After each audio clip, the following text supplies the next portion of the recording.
Do you guys remember when we all liked Ellie? Oh, season 1. It was a better time. Well, welcome to season 2. Are you okay? What is wrong with you?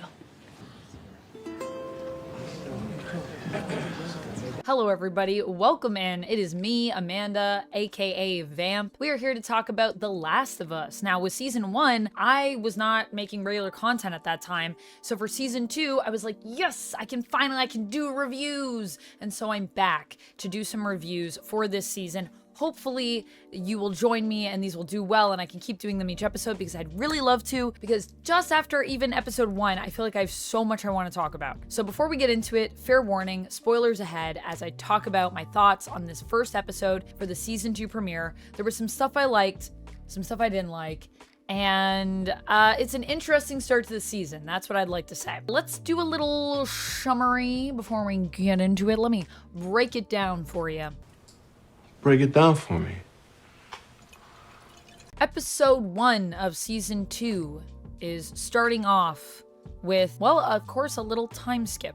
Some time has passed. Also, time has passed for us as well, people that are watching the show. We've been waiting for a bit. And we have now a bit of an older Ellie, a bit of an older Joel. I mean, Joel's always been older, so that hasn't shifted that much. In this episode, we see Joel struggling to sort of meet the needs of what the town needs as more people are coming in.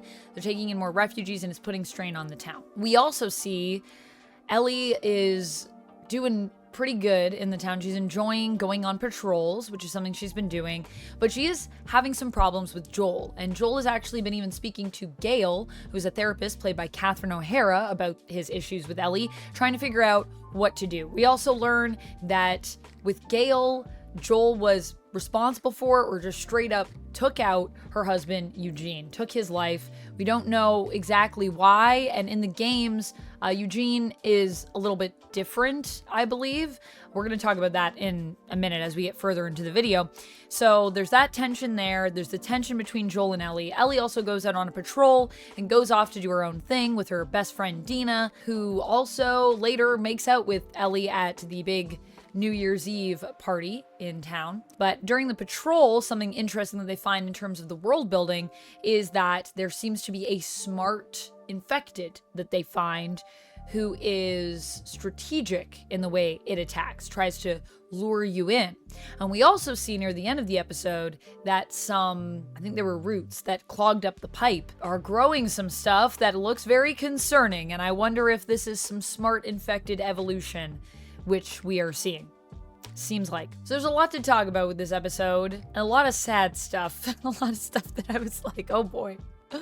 Last of Us Season 2. Already making me cry in the first episode. So let's talk about some of the stuff that I really enjoyed in this episode. I think overall, the stuff that I'm enjoying is just being back in the world. I think we're doing some really interesting world building stuff, and I like that we also have a new character with Gale. One, I just love Catherine O'Hara.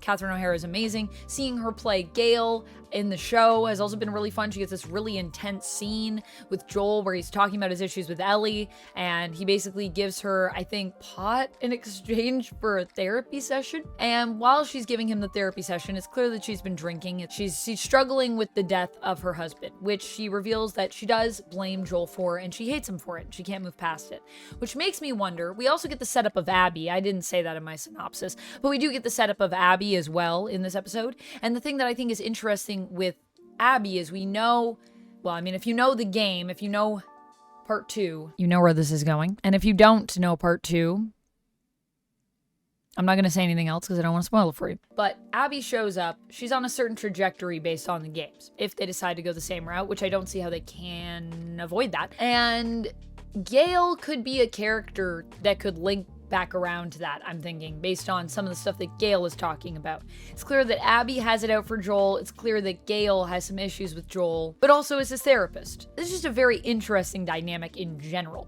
So I can't wait to see how that plays out, and just the fact that we kind of have a wild card in there and we don't really know what's going to happen with that character, I think is going to be really interesting, even for those of us that are familiar with the games, or even people that, you know, are really really into the games and really know everything. Now, that's a good lead into Eugene. Let's talk about Eugene briefly. So Eugene is a character that's referenced in this episode, but who is Eugene in the games? Well, in the games, Eugene doesn't actually appear, but is basically just mentioned. So there's some logs and stuff and notes, I believe, that mention Eugene, but I don't know if we really know what happened to Eugene. I think Eugene just died, but we don't really know if there was any terrible things that happened to Eugene. Whereas here, Joel is connected to that. So that makes me think that either Eugene was infected and was going to turn, or did turn, or for some reason came up against Joel or did something bad that Joel thinks was bad and he had to take Eugene's life.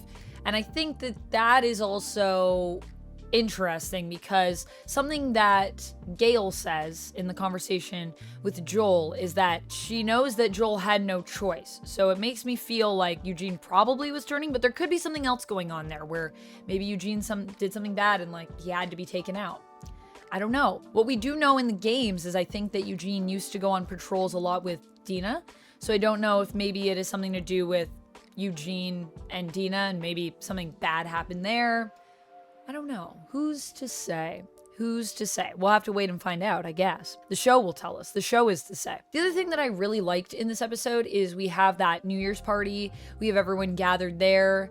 I thought that the choice that we have of how they decided to play the character that sort of calls Ellie and Dina out at the dance for kissing and is like, this is inappropriate. This is a church. How dare you kiss? The way that that character was played, I think, is so interesting because I just felt like there was so much nuance in that performance. And I know it's a small part of the episode, like it's just someone interjecting, that's basically it. But just the way that they said, you know, we're in a church, and they kind of were like, it almost made me feel like when you have done something that, you know, someone's like, hey, like, shame on you, but not necessarily like, I hate you with a burning passion.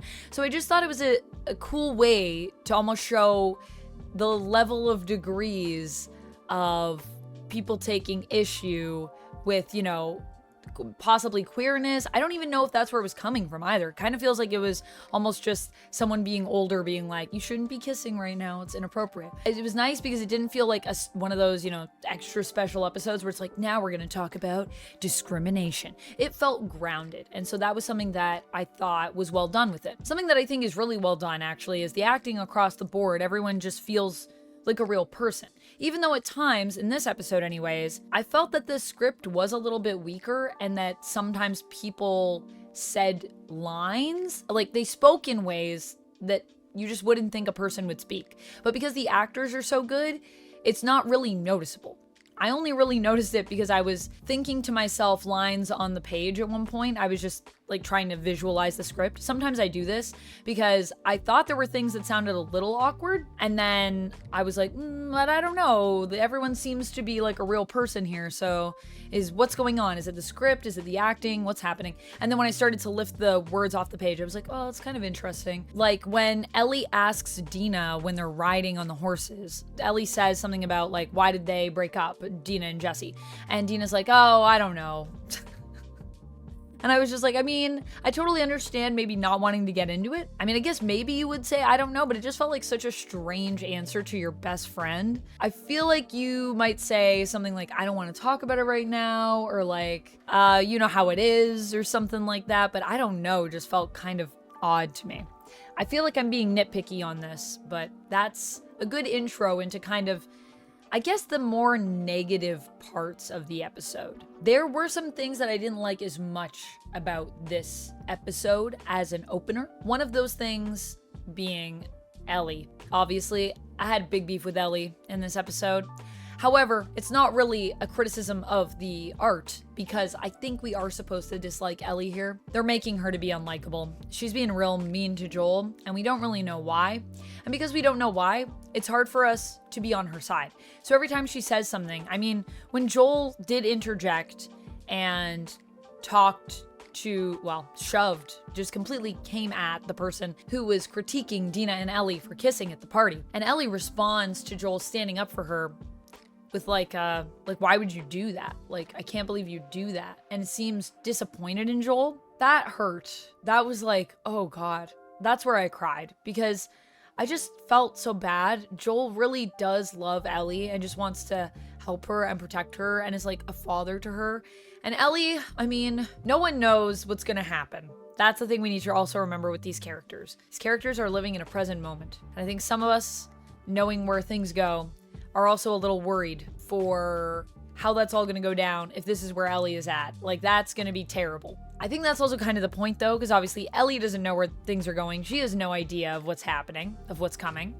So I think they might keep it this way to be brutal, but I kind of hope we have a moment where Ellie and Joel get a level, or we at least, I think we will through flashbacks, get to find out a lot of things. I think we're gonna get to find out what happened to Eugene, and I think we're gonna get to find what kind of drove this wedge in between Ellie and Joel and why it happened. I feel like it has something to do with Joel revealing what happened to the Fireflies and how he saved Ellie, but kind of without her permission, and kind of took away her choice to potentially give her life to create a cure. Of course, there was no guarantee, you know, that that was going to work. So I understand why Joel did what he did, but I think that that's going to be what it's centered around. Now, I don't know if it's that Ellie somehow found out and Joel doesn't even know because he doesn't seem to be aware of why she's mad at him, or if it's that he kind of let it slip and he thinks that she shouldn't be mad at him. Like he says to Gale, when Gale says, you know, what did you do to her? Or like, did you hurt her? Like, did something happen? And Joel's like, I saved her. I think that's just how he sees it. But I also feel like Joel is dealing with guilt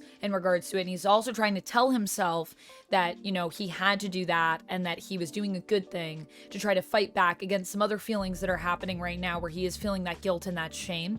There definitely is a lot of guilt and shame there. So it'll be interesting to see when confrontations happen. It'll be interesting to see where we go. I can't wait to find out what's happening with the whole evolution of the infected here. I think that's also a big thing. And I don't know if that happens in the games because although I am familiar with the games, I've watched them played. I've watched most of part 2. I've watched almost all of part 1, I believe, at this point. But there are things that I'm not sure on because I haven't played and explored myself. And I am also the type of person that, you know me, when I explore, there's like no stone left unturned. If you've seen me play anything live, Assassin's Creed, I read all the codexes. I go hardcore. So that's me when I play video games. And if you ever want to see me do that, I might actually be playing some Last of Us at some point soon, as I haven't played through the games yet. Make sure you check it out at twitch.tv/vampex13 or right here on YouTube on the live tab. I multi-stream, so I am on both usually at the same time. I might be live right now, who knows? That's all I have really for this episode. I mean, a lot of what I focused on in the episode was the acting, but I mean, there's not too much happening because we're just setting stuff up. Overall, I will say my other nitpick, I guess, is that this episode just felt really slow to me. I wish that there was a little bit more going on, but it's also just episode 1. So I'm okay with a slow burn, but it wasn't the episode 1 of season 1. That's a very different vibe. So in comparison to that, I think I would give this one, I think I'll still give it a 4 out of 5. I'm like between a 4 and a 3, but I feel like giving it a 3, it's still really good. It's still really well made, and there's a lot that I like about it. So I think I'm gonna go with 4, and I think the only room for improvement is just, I don't know, I guess making it feel like there's more happening, or just the pacing maybe is the issue. And obviously I'm just mad at Ellie, but I think we're all supposed to be, so I'm taking off points for that, but I don't think I should be. But look, in my heart, it's hard. It's hard for me because I love Joel, and I just hate to see him hurting like this. It hurts me when Joel hurts. So I hope that Ellie and Joel make up and that they can figure it out and, you know, be on good terms again and have that father-daughter bond going strong because they need each other. And I think they both deserve to have that connection with someone. They're each other's family, and I want to see it. That's all I have. Let me know your thoughts on this episode down in the comments below. Did you like it? Did you not like it? Why not? Are you also hating Ellie right now? How do you feel about that? How are you processing it? How are you holding up? What are your coping mechanisms? Let me know so that I can try them, because I'm going to be really sad now until next week, and hopefully things get resolved, but I'm nervous. Okay, I'll see you next time. And until then, friends, stay nerdy. Bye. And if you missed it, I don't know, there'll be something here. I don't know what it is, but it's something great and you should click it.